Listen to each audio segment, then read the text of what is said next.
Very much, Shucks. There's so much to talk about for this game, so I'm going to open up to the panel and see where you guys want to flow with it. Let's start. Samsung Blue, starting out traditionally, struggling in the early stages of the game. The difference here, Fnatic, their lanes, especially mid and duo, played exceptionally. They played Dragons well.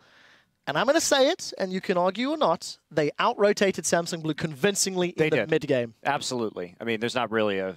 they took the objectives better. They really utilized their power spike because when you were looking at the team comps, they had to win that mid game, and they were aggressive about the way they played Dragon. They were aggressive about the way they played towers, and they made some moves. I mean, they got that huge chunk onto the tier 2 mid after baiting out that Dragon, and yeah, they did out-rotate Blue for sure. I think this was one of the few times we see a team that's not in position for Dragon, but trying to contest it, play around it perfectly, and have like the rotational advantage. And I think we have a replay of that as well, if we can get that over your screen right now.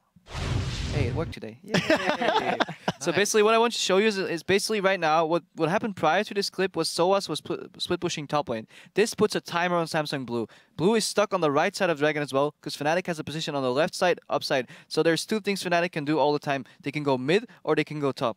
Yeah, I thought that that Blue had just seen Soaz use his ult as well. So it was a bit of a surprise that he teleported in because he was at a little bit of a disadvantage. So I don't think Blue thought this was a possibility coming into this. Yeah, Soaz Blue is ulti to just like speed up that timer. He wants the wave top to hit. He wants to have the option of the wave mid to go in. Even if Fnatic says after a while, hey guys, like this Dragon seems to be uncontestable, we can still trade that for at least one tower if we five-man roll mid. Now if we roll the clip, it's just really good what happens. Fnatic TP's in.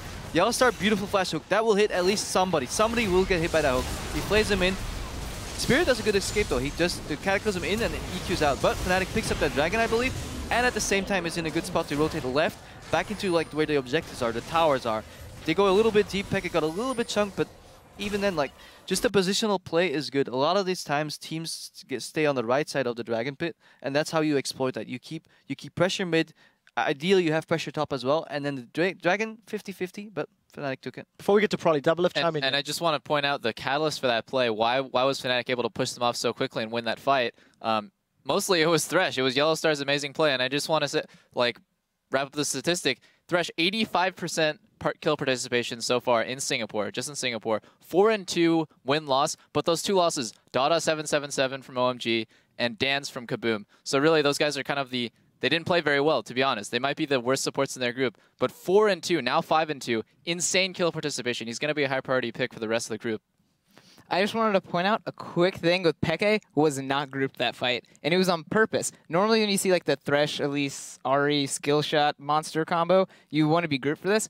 But he wasn't. And it actually made the enemy team mess up their positioning. Because they could no longer just stare at Thresh and dodge Thresh. Because now they have to dodge this Thresh here and dodge this Ahri Charm here. So it actually made Blue kind of like scatter a lot more than they needed to. Fnatic layered them as well. Rarely would you see both of them go at the same time, except that one time where they went for a pick. So they send that one, this forces the guy to either left or right. The second one comes out, and then it's more likely to hit. And then the third one comes in after, and then it's almost guaranteed to hit, or the dude's all the way zoned out. So like I really like this like triple like missile launcher system that Fnatic had to catch out Deft over and over again. It helps when you can actually land those targets because they did manage to do it. Let's pull up the third replay that we do have queued up for you guys. And it's really the team fight that led to the Baron that sort of sealed the deal in Fnatic's favor. Let's roll this clip out and double lift start us off. And right here, Spirit has a beautiful initiation on two champions with no flash, but Acorn really blows it right here. You see that Lulu ulti knocking Yellowstar out of the Cataclysm, which lets him walk away and Lantern Cyanide. That actually was a really great initiation by Samsung Blue, but just because that happened and two of them got away without dying, Soaz can just come in, get a stun on Acorn. I feel like Acorn really dropped the ball there. Yes, Dade ended up ulting the QSS Lucian, but it's not really his fault. He doesn't really have a choice here. It was really Acorn who blew up the Cataclysm initiate and then ended up dying for free. Well, and it was just the itemization here that allowed this to happen. Xpeke did go for that very early Zhonya's in this game, and then because Reckless got so far ahead, he was able to get a relatively quick QSS as well as a fourth item.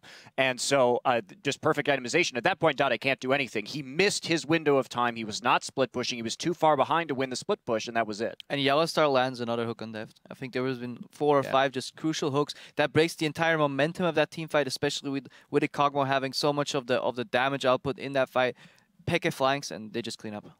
Yeah, actually, when Dade was splitting, they actually responded perfectly well. Ahri rushed that Zhonya's, and she just matched the split. She wasn't trying to fight the Zed, but she was just wave clearing everything, so Zed could never really build up that kind of big wave where you look at it and you're like, ah, Zed's in the side lane, let's run. Into that game there, we did see the players taking some time to actually look at the screens. We saw Aranea, Peke, and Reckless looking at the end game stats, and the reason for that is it is damage done. I've had the fortunate to take a look at some of the numbers here. Reckless dealt over 335,000 damage over the course of that game.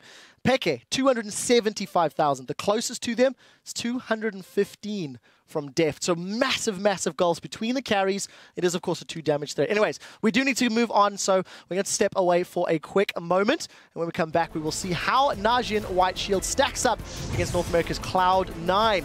Keep it tuned right here for more of our World Championship coverage.